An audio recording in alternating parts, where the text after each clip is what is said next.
Parte 3. E agora? Construindo com base no pensamento falho.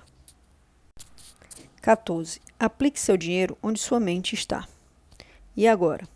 Vimos como pensamos de maneira equivocada sobre o dinheiro, como avaliamos o dinheiro de formas pouco ligadas ao valor real e como isso nos induz a erros e a gastar mal o nosso dinheiro. Demos uma espiada por trás da cortina, um vislumbre do funcionamento interno do nosso cérebro financeiro. O que aprendemos é que superenfatizamos fatores irrelevantes, esquecemos fatores importantes e nos deixamos desencaminhar por sinais de valor insignificantes. Então, como deveríamos pensar sobre o dinheiro? Quais são as soluções para todos os nossos problemas? Temos certeza de que alguns de vocês saltaram para o fim deste livro a fim de descobrir. Muitos podem estar fazendo isso enquanto folheiam na livraria. Nesse caso, nós, primeiro, parabenizamos você por economizar o custo deste livro. Mas, 2, achamos que não está avaliando corretamente o nosso esforço. E 3, oferecemos aqui a versão curta. Quando se trata de tomar decisões financeiras, o que deveria importar são os custos de oportunidade, o benefício real que uma compra fornece e o prazer real que obtemos dela, quando comparado com outras formas de gastar o nosso dinheiro. O que não deveria importar em um mundo perfeitamente racional. Preços promocionais ou pichinchas, ou quanto estamos gastando ao mesmo tempo em outra coisa. Relatividade. A classificação do nosso dinheiro, de onde veio e como nos sentimos em relação a ele. Contabilidade mental. A facilidade de pagamento. Dor do pagamento.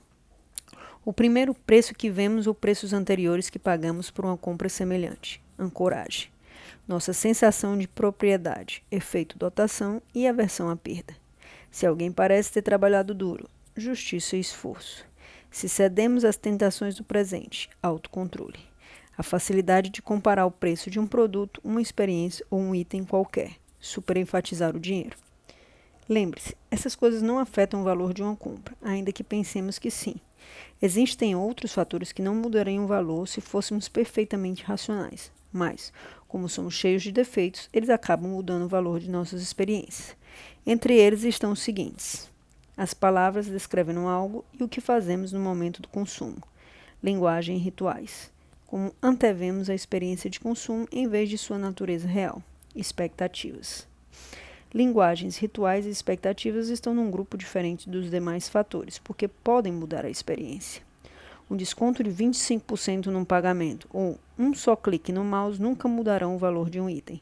Por outro lado, aprender sobre o processo de vinicultura e um sommelier de luvas brancas servindo a nossa taça num piquenique à beira do lago podem tornar a experiência mais significativa, interessante e valiosa. Se fôssemos perfeitamente racionais, linguagem, rituais e expectativas não deveriam influenciar nossas decisões de compra. Entretanto, por sermos humanos e não robôs, é difícil afirmar que linguagem, rituais e expectativas nunca irão nos influenciar. É complicado dizer quando é que levar em conta essas forças se torna um erro, especialmente ao fornecerem uma experiência aprimorada. Se esperamos obter mais de um vinho, graças à linguagem descritiva, ao ambiente, à garrafa, aos rituais de degustação e assim por diante, obteremos mais daquele vinho. Sendo assim, permitir que isso aconteça é um erro? Ou é um valor adicional pelo qual deveríamos estar dispostos a pagar? Se a linguagem, os rituais e as expectativas são ou não acréscimos bem-vindos a qualquer avaliação específica, o que está claro é que deveria caber a nós tomar essa decisão de acrescentá-los ou não.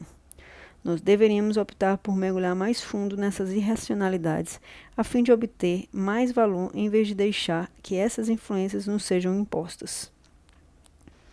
Com a consciência que temos agora, podemos decidir se e quando apreciaremos mais o vinho só por causa da forma como é servido. Sinceramente, não temos certeza se queremos viver num mundo sem linguagem, rituais e expectativas. Um mundo onde, portanto, experimentaríamos as coisas em estados emocionais puramente neutros. Não parece nem um pouco divertido, nem mesmo plausível. Apenas queremos nos assegurar de que estamos no controle de como esses elementos importantes são usados. Pronto. Da relatividade às expectativas, você agora conhece como pensamos sobre o dinheiro e as tendências irracionais que nos afetam ao fazê-lo. Agora tome todas essas decisões financeiras com essas lições em mente. Não é tão fácil, concorda? Parece ser um belo desafio. Bem, existe um motivo pelo qual decidimos mostrar por que tomamos decisões financeiras insensatas em vez de dizer o que fazer em qualquer situação. Em primeiro lugar, simplesmente não sabemos qual é a coisa certa a fazer em cada situação. Ninguém sabe. Mas também não queremos lhe dar o peixe. Queremos mostrar como você vem pescando para que possa abordar melhor suas pescarias futuras, caso queira. Talvez não seja justo despejar um monte de informações sobre você e dizer tchau. Mostrar que estamos subindo um riacho sem remos e depois deixar você na mão e sair nadando. Dizer estamos ferrados e depois rir. Só que não achamos que estamos ferrados. Somos, na verdade, otimistas. Acreditamos que temos capacidade de superar muitos dos nossos erros financeiros. Se nos concentrarmos, poderemos, individual e coletivamente, melhorar nossas decisões financeiras. O primeiro passo é estar consciente, e já alcançamos isso. O próximo é transformar essa consciência em passos concretos, em mudanças. Agora que estudamos as inúmeras coisas que não fazemos direito, podemos começar a analisar as nuances do nosso comportamento a fim de achar ferramentas que nos ajudem a construir um futuro melhor. Uma das principais lições da economia comportamental é que mudanças pequenas no ambiente em que vivemos importam. Seguindo essa abordagem, acreditamos que uma compreensão detalhada da fragilidade humana é o melhor primeiro passo para melhorar a nossa tomada de decisões em geral, e as decisões financeiras em particular. Vamos começar procurando saber o que podemos fazer individualmente para evitar, corrigir ou mitigar cada erro de avaliação que cometemos. Ignoramos os custos de oportunidade. Pense nas transações em termos de custos de oportunidade, analisando mais explicitamente o que estamos sacrificando pelo que obtemos. Por exemplo, podemos traduzir reais em tempo. Quantas horas ou meses de salário precisamos trabalhar para pagar por algo? Esquecemos que tudo é relativo. Quando vemos uma liquidação, não deveríamos considerar qual era o preço ou quanto estamos poupando. Pelo contrário, devemos considerar quanto realmente iremos gastar. Comprar uma camisa de R$60, cujo preço normal é de 100, não é economizar 40, é gastar 60. Tia Susan nunca embolsou o desconto da JCPenney. Apenas levou uma camisa feia que dificilmente usaria. Ou melhor, que seu sobrinho nunca usaria. Quando se trata de compras grandes e complexas, podemos tentar decompor nossos gastos. Ou seja, quando compramos algo com muitas opções, como um carro ou uma casa, deveríamos julgar cada item adicional em separado. Devemos tentar não pensar em porcentagens. Quando o dado nos é apresentado em porcentagens, por exemplo, 1% dos ativos administrados, devemos fazer o trabalho extra e descobrir quanto dinheiro realmente está em jogo. O dinheiro no nosso bolso é tangível e existe em valores absolutos. R$100 são R$100. Se são 10% de uma compra de R$1.000 ou 1% de uma de 100 mil, continuam comprando os mesmos 100 bombons. Compartimentalizamos. Orçamento pode ser útil, mas lembre-se desse princípio simples. O dinheiro é intercambiável. Cada real é o mesmo, seja qual for sua origem. Nosso emprego, uma herança, um bilhete de loteria, um roubo de banco ou nosso trabalho noturno como baixista de uma banda de rock. Não custa sonhar. O dinheiro é todo nosso e pertence, na verdade, à conta geral, nosso dinheiro. Se nos vemos desperdiçando certos tipos de dinheiro só porque na nossa mente ele pertence à conta de bônus ou ganhos, precisamos parar, pensar e nos lembrar de que é apenas dinheiro, nosso dinheiro.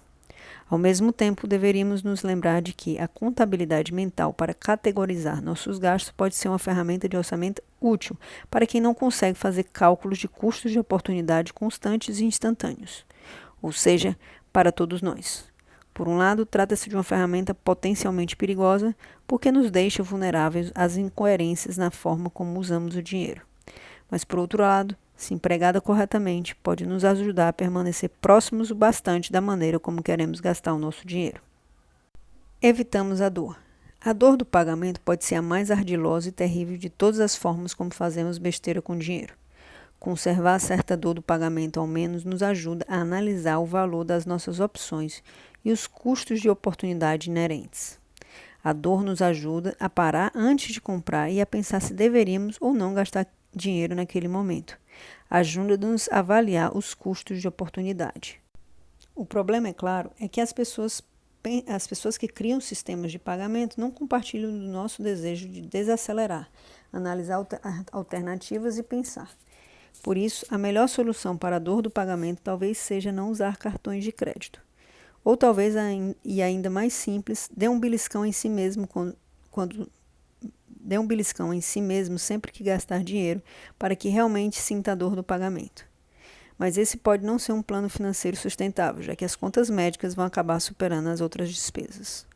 Ok, sabemos que não é realista parar de usar cartões de crédito de uma hora para outra, mas deveríamos desconfiar das últimas tecnologias financeiras, especialmente daquelas projetadas para exigir menos do nosso tempo e da nossa atenção e facilitar que nos separemos do nosso dinheiro. Não demorará para que certo tipo de piscadela seja uma opção de pagamento. Não caia nessa. Confiamos em nós mesmos. Confiar em nós mesmos, em nossos julgamentos, nossas escolhas e reações aos preços que encontramos no passado, costuma ser considerado algo bom. Confie no seu instinto, o guru da autoajuda pregou, cobrando caro. Geralmente não é uma boa ideia, em particular no contexto dos gastos. Quando se trata de gastar, confiar em nossas decisões passadas contribui para os problemas de ancoragem, comportamento de manada e coerência arbitrária. Assim, deveríamos questionar números aparentemente aleatórios, preços sugeridos propositalmente expostos e produtos com preço absurdamente altos. Ao ver um par de sapatos de R$2.000 ou um sanduíche de R$150, cuidado com o segundo par ou o segundo sanduíche mais caro. Além de questionar os preços fixados pelos outros, deveríamos também questionar os preços que nós mesmos fixamos. Deveríamos evitar fazer certas coisas o tempo todo, como beber um expresso de R$7 só porque sempre fizemos isso. De vez em quando, precisamos parar e questionar os hábitos que vimos nutrindo há um tempão. Aqueles que não aprendem com seus próprios erros, os próprios históricos de gastos estão fadados a repeti-los. Deveríamos indagar se o café mais caro vale realmente esse custo maior, ou se um combo de TV a cabo vale R$220 mensais, ou se ser sócio de uma academia vale a luta para estacionar o carro só para ficar olhando o celular enquanto enfrentamos uma hora de esteira. Supervalorizamos o que temos e o que poderíamos perder. Não deveríamos confiar que as reformas da nossa casa irão aumentar o valor de revenda do imóvel.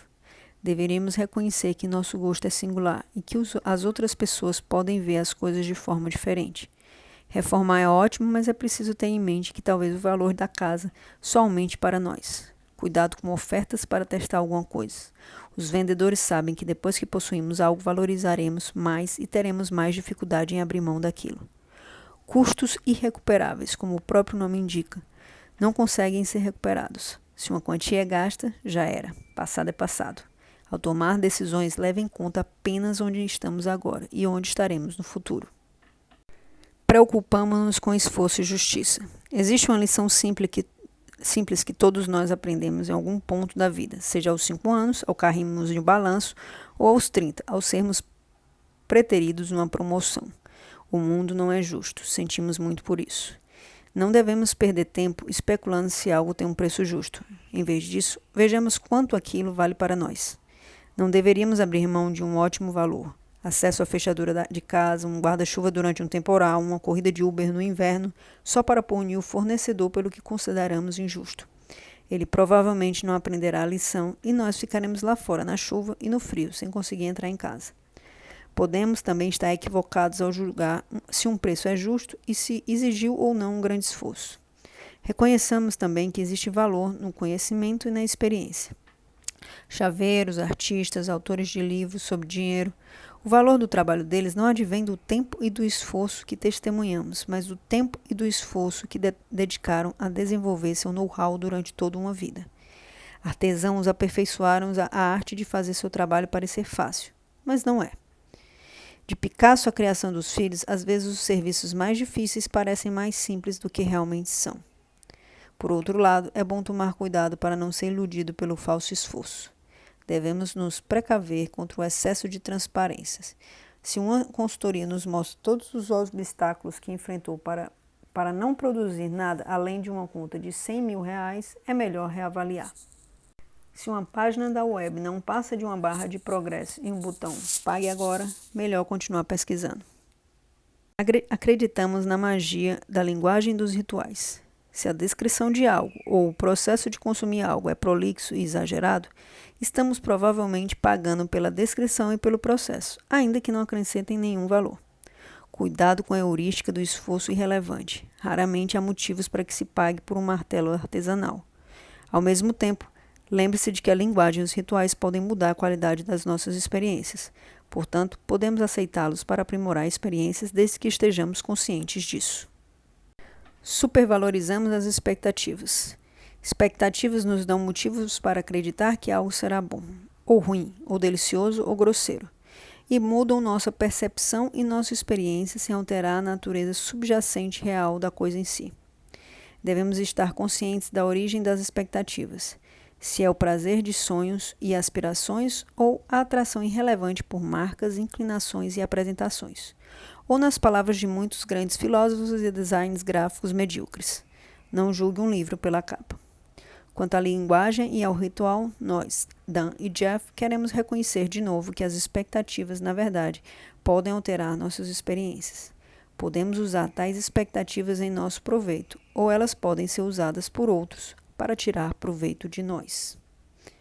Quando compramos uma garrafa de vinho, podemos querer nos auto-induzir a acreditar que vale R$ 20 a mais do que pagamos. Podemos deixar o vinho arear, servi-lo numa taça elegante, girá-lo e cheirá-lo, sabendo que, com todos esses truques, será uma experiência melhor. Isso é saber usar as expectativas. O que não queremos é comprar uma garrafa de vinho porque alguém nos induziu a gastar R$ 20 mais do que deveríamos. Ouvimos o sommelier descrever a safra, taninos, prêmios, rótulos, resenhas e toques de fruto de sabugueiro e acreditamos que deve valer um dinheirão. Isso é ser usado pelas expectativas. Qual é a realidade? O sabor do vinho degustado objetivamente como um robô o faria, ou será que o sabor inclui as nossas expectativas e todas as influências psicológicas à nossa volta? Na verdade, ambos são realidades. Imaginem que existem duas garrafas do mesmo vinho, mas uma tem formato, cor, rótulo e recomendações diferentes. Nossas expectativas podem fazer com que experimentemos essas duas garrafas de modo bem distintos. Uma degustação às cegas, ou uma degustação por um robô, constataria que os dois vinhos têm o mesmo gosto. Só que não vivemos como robôs cegos. Bem, não estamos por dentro de tudo que está acontecendo no campo da inteligência artificial e da neurociência. Portanto, talvez alguns vivam assim, mas a maioria de nós permanece humana. Não deveríamos desprezar a realidade na qual nossas expectativas podem objetivamente melhorar o prazer de degustar um vinho. Isso acontece, isso também é real. É uma escolha entre manipulação e automanipulação. Não queremos ser manipulados involuntariamente ou inconscientemente por outra pessoa. Mas, se optamos por ser manipulados ou projetamos um sistema para nós mesmos seguirmos, tudo bem. Todos que já comeram uma refeição de pé em frente à pia da cozinha sabem que a mesma refeição será bem mais agradável se nos sentarmos à mesa da sala de jantar e nos deixarmos envolver pelo ambiente. Superenfatizamos o dinheiro. O preço é apenas um dos muitos atributos que sinalizam o valor das coisas. Pode ser o único atributo que conseguimos entender facilmente, mas não é o único que importa. Pense na possibilidade de usar outros critérios, ainda que sejam difíceis de medir. Estamos todos flutuando naquele mar turbulento de incerteza. Não deixe que a ideia de valor de outra pessoa, ou seja, o preço, se torne aquilo a que você se agarra para se salvar. Um preço não passa de um número e, embora possa ser uma parte poderosa de uma decisão, não significa nem deve significar tudo.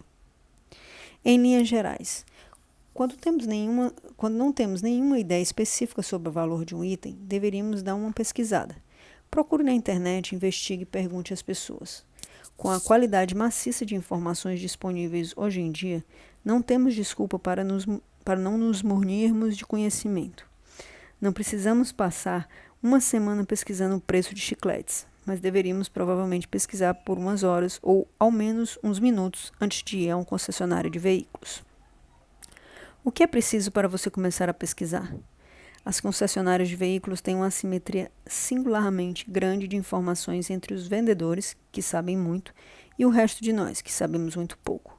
Os vendedores de automóveis com frequência se valem dessa lacuna de conhecimento e, de fato, costumam tirar mais proveito de certos consumidores, especialmente mulheres e minorias.